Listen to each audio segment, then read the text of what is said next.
Good morning, everybody, and thanks for being here for the presentation this morning from one of our co-op interns from Mass Maritime, Kyle Garner. Kyle Garner is going to give us a great overview of what he did for the town of Chatham and also some of the things he did for the town of Orleans. Well, we had him for 240 hours this summer.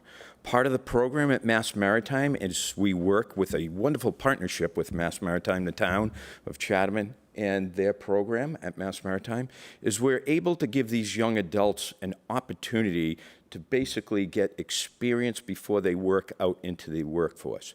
So without further ado, I'm going to turn it over to a great presentation by a wonderful intern that we had, Mr. Kyle Garner. So Kyle, great to have you, and we look forward to your presentation. Thank you. Start this off with a little bit of personal stuff. I'm from Agawam, Massachusetts. If you don't know where that is, it's the town of Six Flags. I have my Eagle Scout Award. I worked towards that while I was there. You can see in the bottom right corner there is my project, the trees. Looking a little dead, but the project is beautiful as ever. I was also involved in the band at my school, in the marching band as well, and that's something I've carried through in my 3 years at Mass Maritime. I'm a senior now, going for my Bachelor's of Science in Emergency Management. I've been involved there in the Student Government Association in a couple of roles, and I've had a great time, and I've learned a lot. What brought me here to Chatham is that I'm interested in preparedness and mitigation, and the Cape, being located where it is vulnerable to storms, conditions that I have not yet experienced, being from Western Mass, living in a swamp. And I really wanted to work in a coastal environment because I don't have much experience with that. I've got the Berkshires to my west and the Worcester Hills to the east, and neither one of those looks anything like the ocean. Got a river, but that doesn't really count. So I wanted to get some work in a place where the conditions are a lot more like where I'm likely to get a job, because most people live near water. Quick overview of the projects that I was involved in while I was here. I worked on a couple things for the Bosch CERT. That is a volunteer group, Brewster, Orleans, Chatham, and Harwich Community Emergency Response Team. So those are volunteers who work in response. They can take on a variety of roles. So I worked on a couple things for them. I also worked with the town proper on the comprehensive emergency management plan, in the development of the tabletop exercise, and on some mapping. And then I worked in Orleans on the 4th of July incident action plan and for the parade and fireworks, those two events. So with the Community Emergency Response Team, the Pathways to Membership policy was a training and equipment provision policy. So it's got the two hand in hand. So there's tiers of member. There's 3 types of member. You've got provisionals, and those are people who just signed up, who haven't necessarily demonstrated the skills and knowledge that you need to be a full-time, fully operating CERT volunteer. And then you've got regulars. Those are people who are working on this, and they have their training, they know what they're doing, and in situations where they're out and about in the world, they can have provisionals along with them, and they can direct them, and that's a good way to manage the way things are. And then there's reserve, people who have been in, who are retiring, who don't want to be involved anymore, but in a crisis they can be called upon, and it's just a resource that they have. So it was getting that tiered approach ready. Program additionally works in expenditure reduction because you will not have as many people coming in and taking up time and resources and then leaving because you've got the provisionals. You're not trying to rush them through training right away. You're trying to get them involved.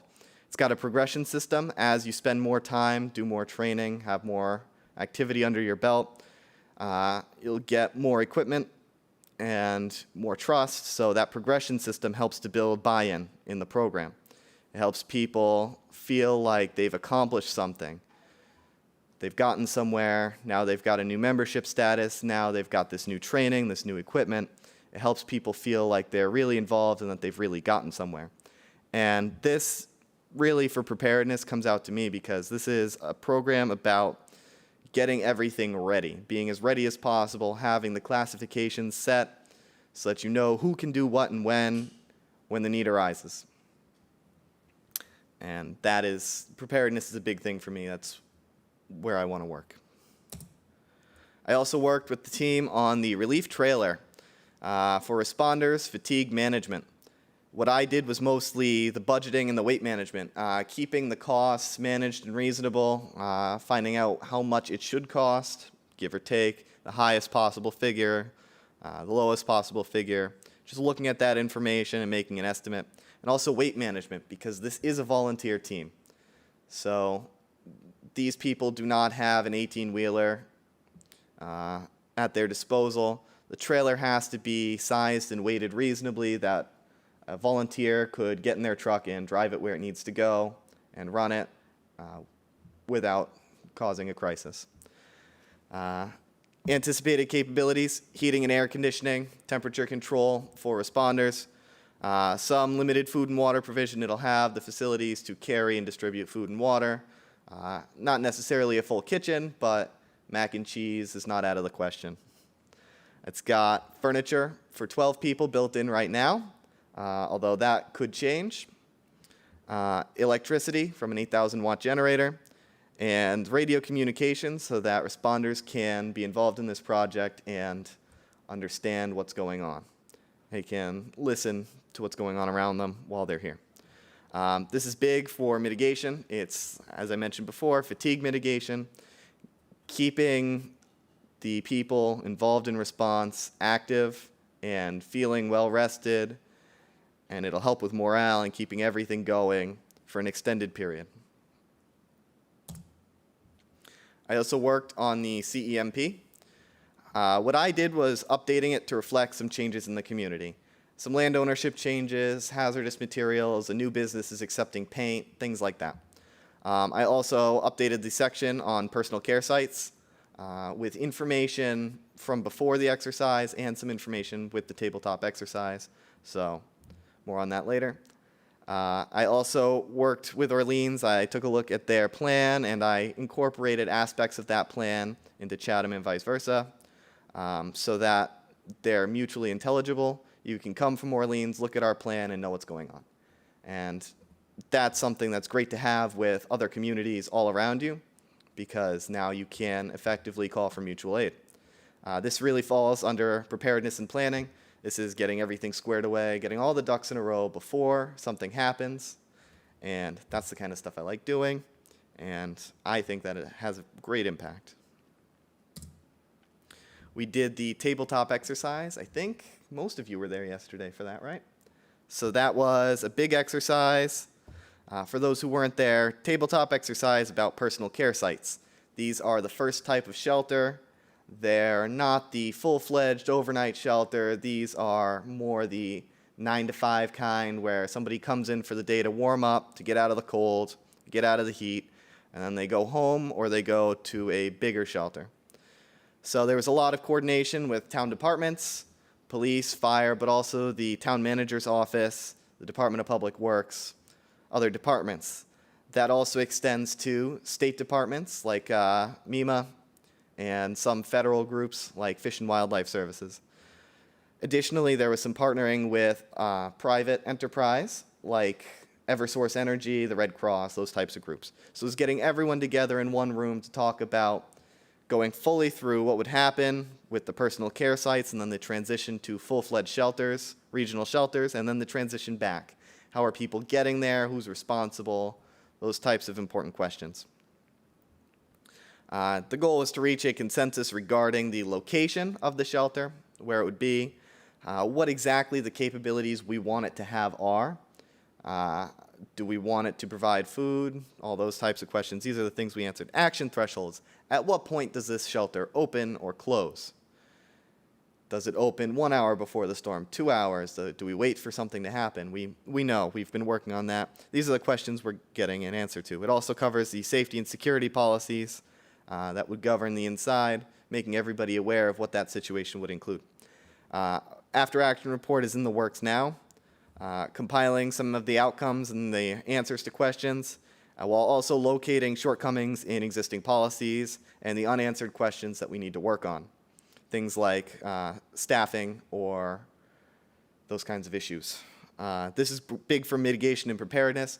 Everyone's on the same page. Everybody knows what's going on with these shelters, everybody who's at the exercise.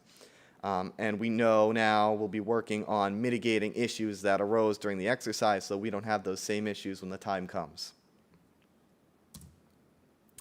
I did some mapping as well for the fire department. A few big uses for dispatch, standardizing the names of locations. I can say that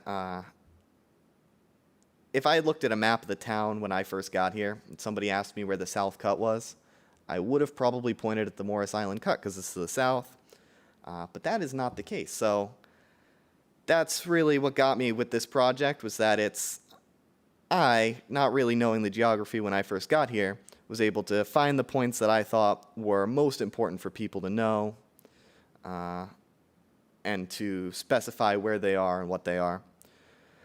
Additionally, this could be great for mutual aid and new hire training, getting people who may not know, like myself, may not know what's going on here, people from the state, maybe from surrounding towns who just don't know the geography of the town very well. Also fantastic for interoperability, making sure that fire, police, harbor master, everyone's using the same terms for the same locations so that everybody knows what they're talking about. Here's a picture of that map. So you can see here there's 3 categories of location. There's the green ones that are beaches and lighthouses and landmarks that you would be able to see while on land. There's also the blue, which is aquatic locations, things like the South Cut, the Morris Island Cut. And then there's red. Those red locations are places where responders could launch watercraft, if need be. So that's where this was when I took this screenshot. I did this in Google Earth. I did it because Google Earth has very up-to-date information. The satellite images are updated regularly. Changes would be evident, and also because it's a very easy program. It's public access, free to use, so if this needed to be sent to someone who might not have access to ArcGIS or another program that uses the same types of files, because it's not always possible, you might be using a different system. This is free, so anybody at any time could look this up if they so chose. I was sent to Orleans to help with the 4th of July incident action plans. What I did over there was mostly coordinating interdepartmental plans for the event dates. Stuff like combining the timelines, medical plans, communication plans, getting everybody on the same page, making sure that police knew where medical was, where the EMTs would be, and making sure that fire knew where the police would be, and reducing duplicity of effort wherever possible, making sure that everything's getting done and resources are not being wasted. And then we also set up a data acquisition plan. I went out for the fireworks and recorded a timeline, wrote down from when the first items arrived to when the last person left, covering all of that so that an accurate timeline could be written upon which other things like staffing, communications could be based. I also compiled an after-action report and sent that over. So that was a great experience because I've never really been involved with an event like that before. I'm a student and I've done exercises in the classroom, but that's not quite the same thing. It's a little bit different to actually go out and do it and see the challenges that you really encounter in the world. I also had some professional development opportunities while I was here. Working on these projects introduced me to a bunch of people I probably would not have otherwise met. Chief Deering, for example. Got out and talked to people, learned about their areas of responsibility. The tabletop exercise, meeting people from Eversource, Red Cross, those organizations, was really fantastic. Just getting to talk to them and hear their stories and learn about what they do. And it's one of those things that it's the worst time to give out a business card. This is something Casey has said to me a bunch of times. Worst time to give out a business card is in a crisis. So it was good to meet these people beforehand because now I know them, and if something comes up, I'm familiar with them, I know what they do, and it would just be a whole lot easier to take care of things then in that case. I was also able to get my resume reviewed. I got a lot of valuable insight, some changes to make, really bring it up and improve it. And then I was able to do a mock interview, which was fantastic. It's a repeat of the onboarding interview.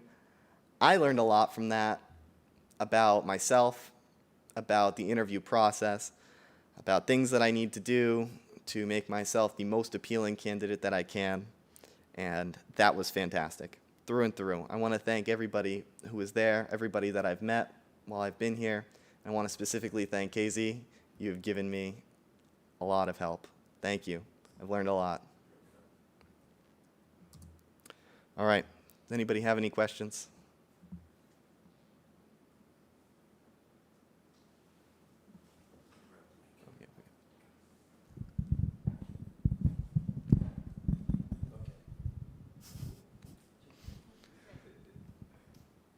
Thanks, Kyle. Great presentation. I just had a question about your update to the CEMP, the Chatham Emergency Management Plan. Did you work with any other town departments that were non-public safety when you were looking at updating the land inventory? I did not. I looked at updated business postings on the internet because I was looking for some very specific areas.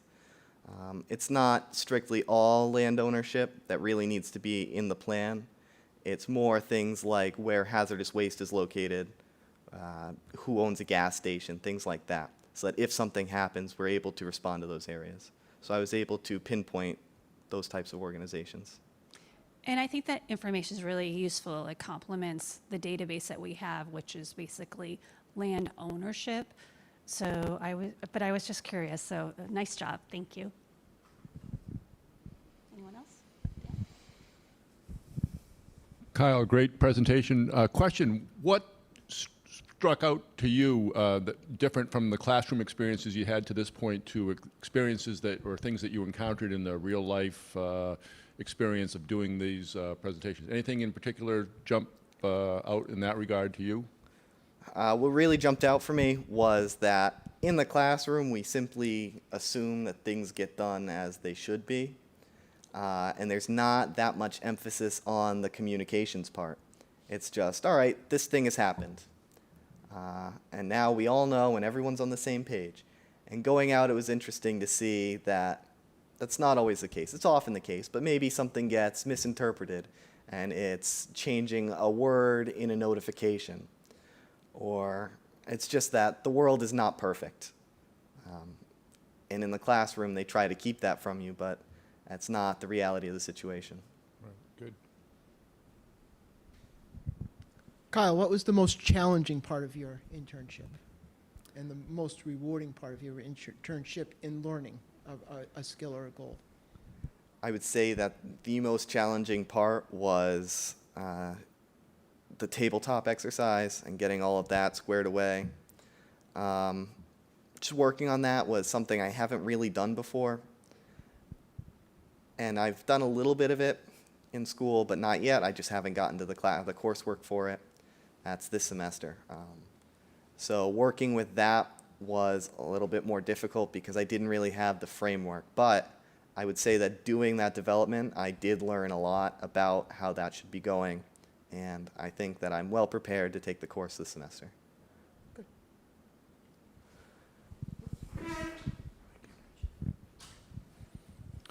Kyle, very good presentation. Thank you. What, in the course of your time and going through all the different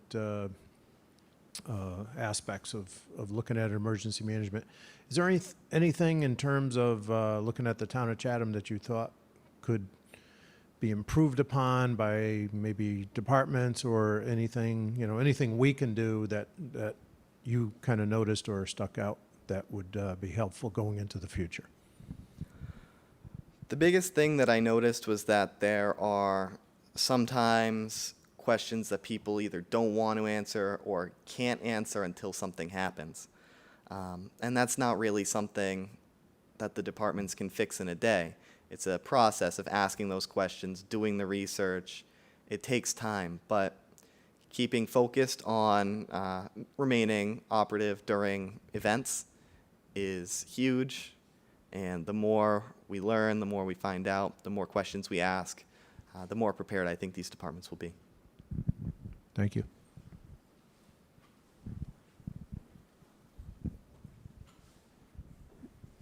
Kyle, we enjoyed having you. Nice job. I have two questions. One, what surprised you during the tabletop yesterday? And where do you go from here? The biggest surprise with that tabletop yesterday was the involvement of all the many groups and the way that the things are structured out here. So I'm not really used to living somewhere that the county comes up a lot. Hamden County isn't super involved in the towns. The towns just kind of do their own thing and do mutual aid. So hearing from the county was kind of a shock. I'm not used to them being present, wholly present. So that was an experience, to be sure. Things that need to be figured out, to answer your second question. About staffing, that was one of those things that people volunteered, but would it actually be feasible? That's one of those questions we kind of need to wait until the event to answer precisely who can get there and who can't. But I see a good framework for determining who would staff being completely workable.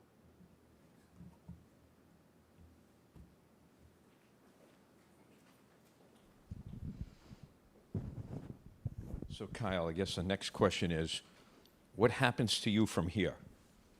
What's the future lie for Kyle Garner? The future for me is one more semester at Mass Maritime, knocking out my last graduation requirements, and then I go out into the world. I'm looking to travel a little bit for my first job. I can't imagine staying in Western Mass forever. And this was a great experience as far as that's concerned. Traveling, learning a new location, meeting some new people. This was thrilling. This actually has been a fantastic opportunity. Beyond that, I'm not sure. I know what I'd like to do, but I also know the situation well enough to know that I probably won't be getting my dream job right away. And even if I did, there's no guarantee that I would actually enjoy it as much as I think I do. So from here, I want to explore, get to know more about what's going on, and really experience it. Great, thank you. Any other questions for Kyle? Great. Kyle, thank you very much. Great job. I want to thank you all again for having me. This has been a great experience. Thank you.